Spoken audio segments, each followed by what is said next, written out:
Hello, everybody, and thank you for tuning in to the Liberty Report. With us today, we have Daniel McAdams, our co-host. Daniel, good to see you today. Good morning, Dr. Paul. How are you? Good. Thanks. New week. New week. Anything brand new in the world going on today? We'll have to see. But it seems like it's the same old stuff, just in a different package and throughout all history. You know, war and peace, it goes on, and ups and downs, and people lie. People lied in the past, they're lying now.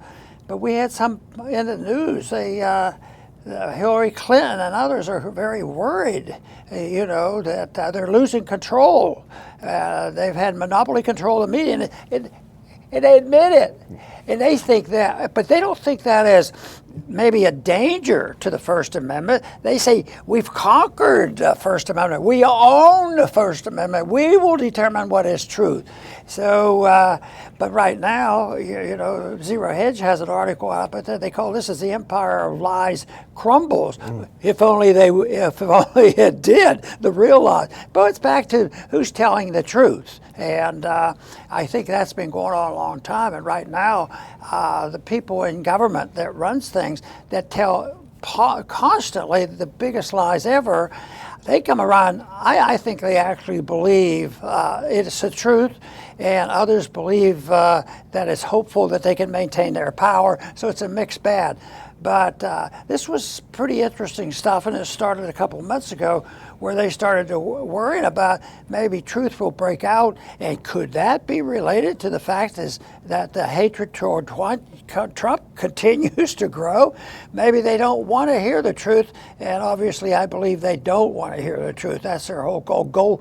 Goal was knowing the truth would end, all this nonsense. So they have to control the scenario, and in doing that, they have to control government. They have to control, especially education and the justice system. They do that, and they think they can control attitudes, and they are the arbiter, and they can tell you what's right and wrong and what is good.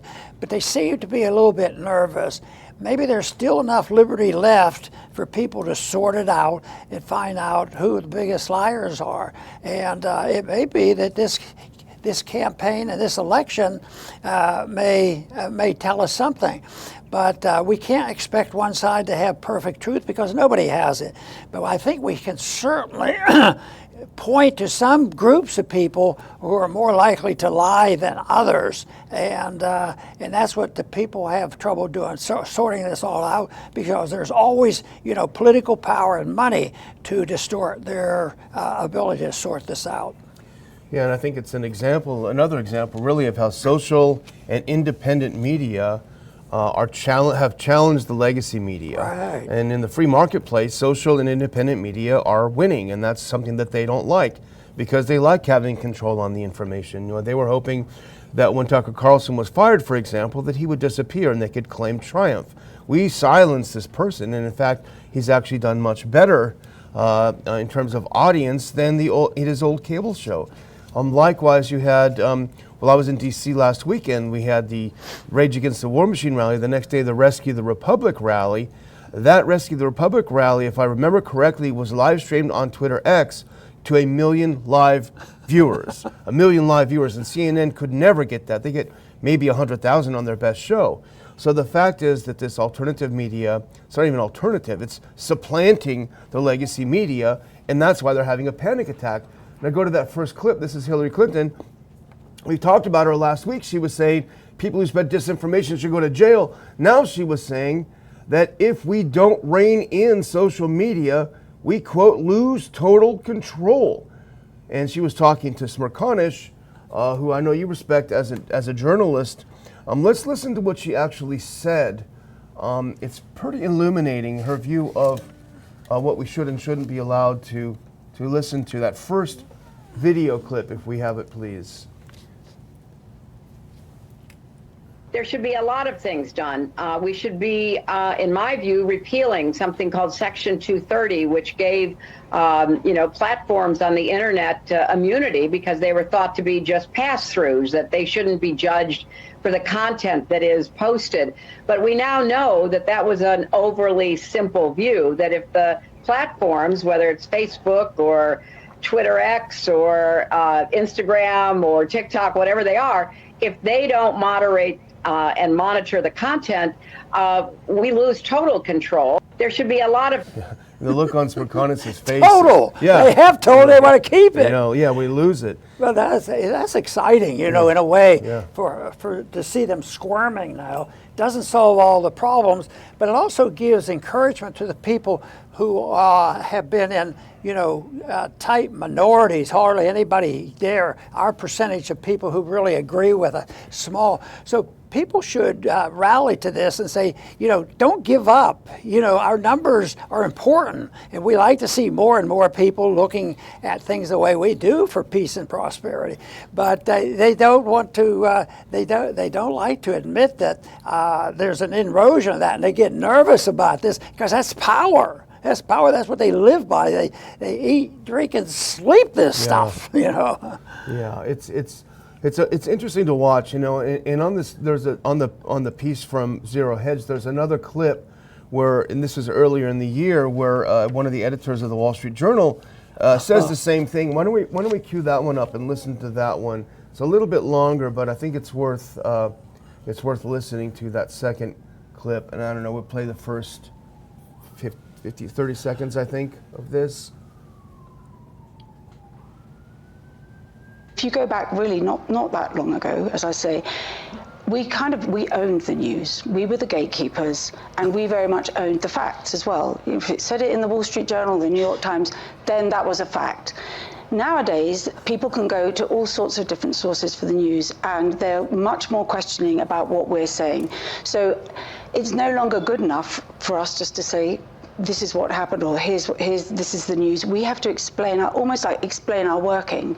So readers expect to understand how we source. That is just so astounding. Yeah. We owned the news. We were the owned gatekeepers. The facts, we owned it.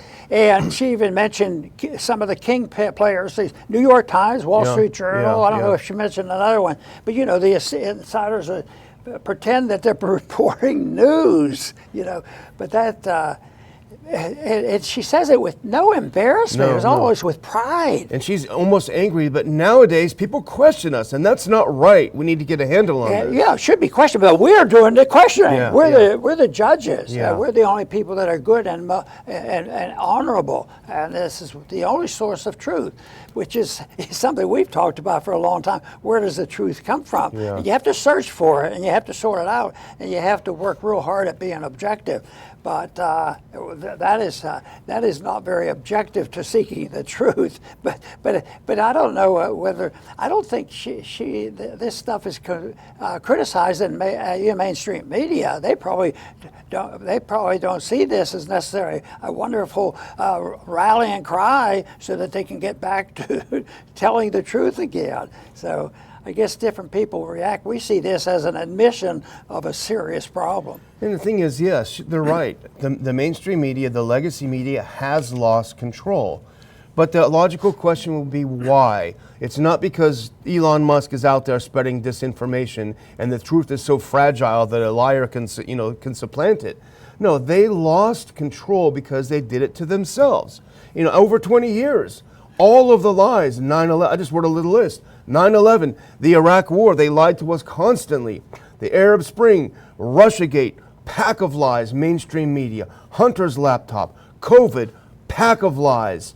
Ukraine, pack of lies. So the reason they've lost control of the narrative, the reason they've lost control of our trust, is that they've lied to us. They did it to themselves. Yeah, it reminds me of this little story I've told before, and that is when the young man from one of our rallies, college campus, came up and was very, very friendly and very complimentary about my defense of the Constitution. I said, yeah, but Kennedy B there, standing there beside me, he said the same thing.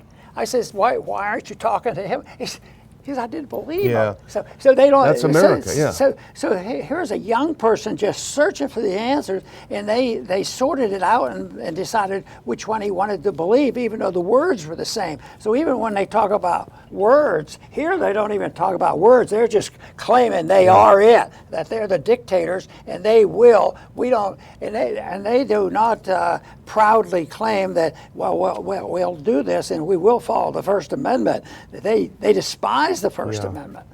Well, here's Jonathan Turley, who wrote about it yesterday, I think. If you put that second clip up, it's very important because he points out what's happening here. That second JPEG, there we go. So this is Turley writing yesterday in his blog. Clinton added a particularly illuminating line that said the quiet part out loud. This is all about power and the fear that she and others will lose control over speech. Now, we've heard it, but I'll read it again. Whether it's Facebook, Twitter, X, Instagram, or TikTok, wherever they are, if they don't moderate and monitor the content, we lose total control. And it's not just the social and psychological effects, it's real harm. It's child porn and threats of violence, things that are terribly dangerous.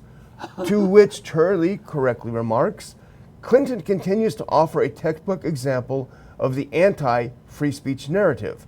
While seeking sweeping censorship for anything deemed disinformation, Clinton cites specific examples that are already barred under federal law, like child porn. So she's saying things that are already illegal and saying we're going to get some of these if we don't do censorship. Typical. That's why we don't make much progress here. But in many ways, I do think we make progress. We have, yes, it's subtle, it's quieter, the numbers are small. But when you have people like Jonathan out there fighting for us, and so, we've had so many good people come to our conferences that know what we're talking about because we're learning from the people we bring to us. We respect these people, so we might not be the arbiter, but we can make a judgment on who is doing their very best to tell us the truth and explain it to us. So that's why I think we latch on to individuals that are really in our camp when they're trying to expose the people who are real liars, because it is well known that truth is treason. When you have an empire, you cannot have people telling the truth, and that's Hillary's worrying now. Truth is breaking out, and we have to stop it. Somebody might like it. Well, that's the one thing about Twitter X that they can't stand too, is that we can self-select. We can customize our news feed, and I have them on several topics. I customize the feed, and I get both sides. I get a lot of neocons, but you can create your own news feed. They don't like that. They want to be screaming in your ear. And if you see someone who is rude or says things you don't like, hate speech, for example, anti-Semitism, whatever, you can just simply block that person, and you'll never see another post from this person again.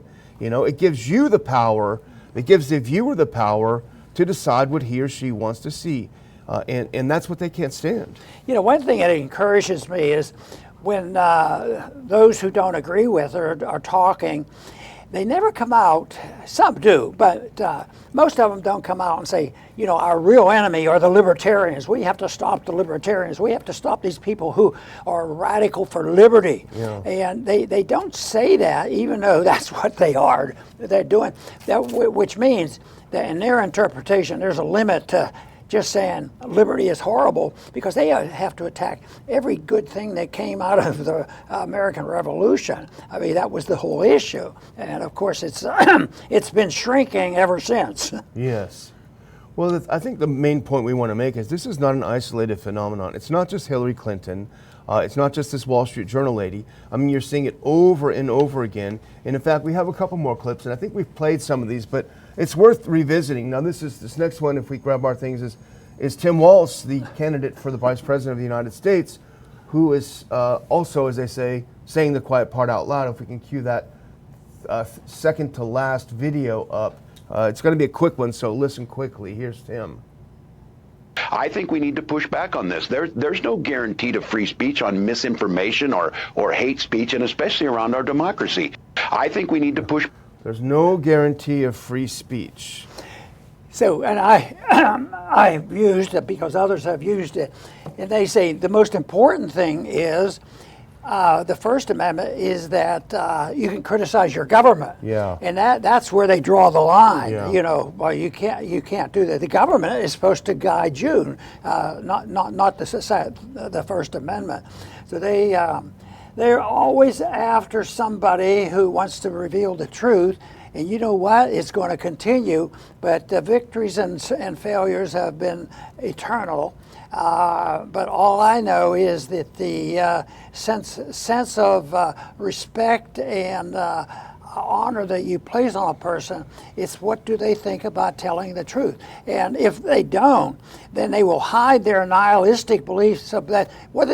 You guys waste your time. Why are you worrying about it? Why do you go to these conferences? Because this is a waste of time. You're dealing with something that's impossible. Yeah. And yes, it might be difficult, and maybe that's the way the world was put together, that this was to be something negotiated, and maybe it's deep down in all our hearts and minds as an individual thing to decide what the real truth is, and maybe that's what life is all about. Yeah. But it's a challenge. And of course, it's been a challenge from the beginning. And you know, when I think of our educational system, in my little booklet, I compared that to the education of the founders. It's astounding. Yeah. And when you look at the results, it's just utterly amazing how well educated they were. So those kind of issues continue.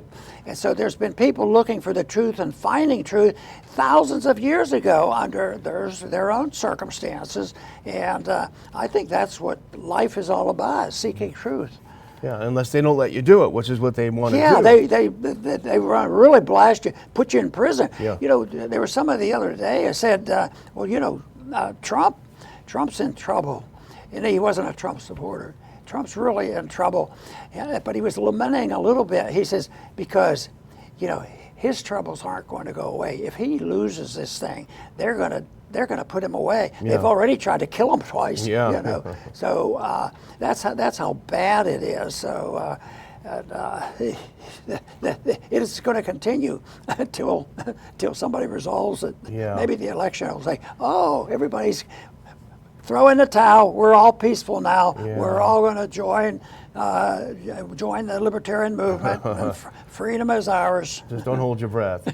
Well, the last one I want to put out, and we have put it on the show before, but it's a particularly ghoulish, typically ghoulish, I should say, from and John I think Kerry. the To put up the first minute and 18 seconds, let's watch this once again, because it's important to understand these are powerful people and they want to shut us up. And I think the dislike of and anguish over social media is just growing and growing and growing. And it's part of our problem, particularly in democracies, in terms of building consensus around any issue. It's really hard to govern today. You can't, you know, there's no, the referees we used to have to determine what's a fact and what isn't a fact are kind of, you know, been eviscerated to a certain degree. And people go and people self-select where they go for their news or for their information. And then you just get into a vicious cycle. So it's really, really hard, much harder to build consensus today than at any time in the 45, 50 years I've been involved in this. And you know, there's a lot of discussion now about how you curb those entities in order to guarantee that you're going to have, you know, some accountability on facts, et cetera. But look, if people go to only one source and the source they go to is sick and, you know, has an agenda and they're putting out disinformation, our First Amendment stands as a major block to the ability to be able to just, you know, hammer it out of existence. So what you Our need... First Amendment Yeah, is a major block. But what if we do agree with him, and he's the first person we think would we should get rid of him Yeah. because he's the one that's causing all the trouble. Yeah, yeah. But it's something like it astounds me that he's able to get up there and talk like that, and I think you know it's always they are always the ones who know what's right and wrong, and anybody else is sick. And he compared it to medicine. You know, Yeah. so you got to get rid of people who are sick. Yeah. And well, who's going to take care of it? If the agreement is, if you have the majority, he wants to get the majority on his side. But one of the worst dictatorship is the dictatorship of the majority. Yeah. That's how you destroy the minorities. Yes. And yet most people think that it's sacred. It's always like it's godlike, because as soon as you go, there's 10 people in the room, as long as you have 6, you know, we can go and we'll have the majority. Yeah. Well, the second one we're looking at, and we'll just do this real quickly because we used up some time on this, is the imminent Russian capture of Pokrovsk in eastern Ukraine. That's a very important small town. It's the if you put on there, so Russia captures another village in eastern Ukraine, putting strategic Pokrovsk within 4 miles. So they're 4 miles away from really the last line of defense Ukraine has in eastern Ukraine. And the reason why it's important is because, for a number of reasons, Dr. Paul, and it relates to the first issue, which is propaganda and the media lying to us, because the media keeps lying and saying that Ukraine is winning, even as it churns through Ukrainian bodies. Now they want to recruit, they want to forcibly recruit kids as young as 18 and force them to go into the meat grinder. This demonic machine that the U.S. and EU is using to try to take Russia, and it's not working. And Ukraine is losing, even with an extra $8 billion we sent last week to them. And if you go to the next one, this explains the significance of this town falling, which is imminent within the next few days or weeks. For the majority of the war, Pokrovsk has acted as a logistical hub and rear operations base for Ukraine's eastern defensive lines. It is astride both a key railroad juncture and the highway to Ukraine's 4th largest metro, Dnipro. The city's defensive positions are a final obstacle to Russia's access to most of the region. I underline this part: if Pokrovsk falls, Russian forces will be able to easily flank entrenched troops in the north and south of the country. You know, I like to think about, the principle of the homeland. And when people are being destroyed by others who seem to be not part of the homeland, those that it's their own home, they last longer, they're more determined, and they have, more to fight for. And so that, to me, explains why Afghanis never are conquered. And it's not just these last 40 years of us being stupid enough to think we can conquer them. It's been throughout a lot of hundreds and hundreds of years that is the case. And but I think about it in Ukraine. Well, the Ukrainians are under the gun right now, and are they the homeland people? If they are, we should be sympathizing psychologically for that. Well, those Russians are coming into the homeland and destroying Ukraine. But you have to look at the history. You have to look at the history prior to 2014, because there was a homeland that was, a mixture because of previous divisions and property lines out of other wars, and there was NATO was not approving the whole fact that the Ukrainian people, especially in eastern Ukraine, had elected somebody that they wanted to at least be friends with Russia. Yeah. So, the spirit of the homeland did not flow back to the people who stayed there and looked for NATO to expand and Europe to expand, and billions and billions of dollars spent there. So hardly can we be sympathetic because of, it's their homeland, and these Russians are invading it. It's a little more complex than that. Well, the thing is, in Russia, just as in the Middle East, you have this group in America that controls foreign policy, the neocons. They want to destroy Russia, and so they're the ones pushing Ukraine into the war. They want to destroy Iran, so they're pushing us and Israel into war with Iran. They don't care about the consequences of their actions. They never face the consequences of their actions. They just keep moving higher up in the think tanks, no matter how wrong they are. So there's a really active body that's like a cancer in our country. With a sacrifice of, guess what?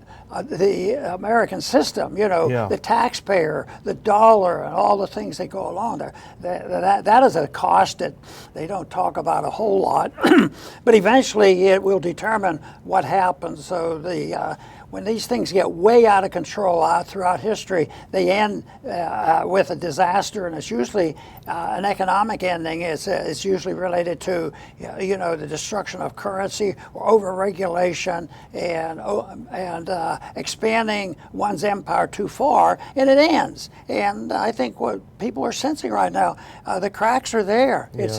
I think the ending has begun, and it's going to get worse in the next. Matter of fact, who knows what will come out of the election? There might be something come out of the election that will excite more people to thinking, well, enough is enough, and there may be more hatred and more rejection of the United States, regardless who wins, and because this whole system is fragile. Yeah, absolutely. Well, I'm going to close out, Dr. Paul. I'm just going to ask the audience to do a simple favor, which is to hit the thumbs up or like button if you're watching this show right now, and to please share the show with other people that you know. Please put some comments down below, whatever medium you're watching on. Let us know what you liked and disliked about the show and suggest what we can do better in the future. And we appreciate you watching the show. Over to you, Dr. Paul. Very good. And I want to thank all our viewers for tuning in today, because it's very necessary for us to see and hear from you, because we're interested in interacting with this principle of liberty, which I believe is growing by leaps and bounds. It's just a little bit hidden and people don't know about it, but it's there, it's growing, ideas have consequences, and I think we already see that when the ideas are correct, they very often can be smoldering along and also burst out, as did our revolution many, many years ago. And there's no reason to think that it's worse than ever before. It seems to be pretty bad. I'll agree with you on that. But I also know that the work and activity of many other groups that share our belief in, liberty are out there, and I think that that opinion will prevail. I want to thank everybody for tuning in today to the Liberty Report. Please come back soon.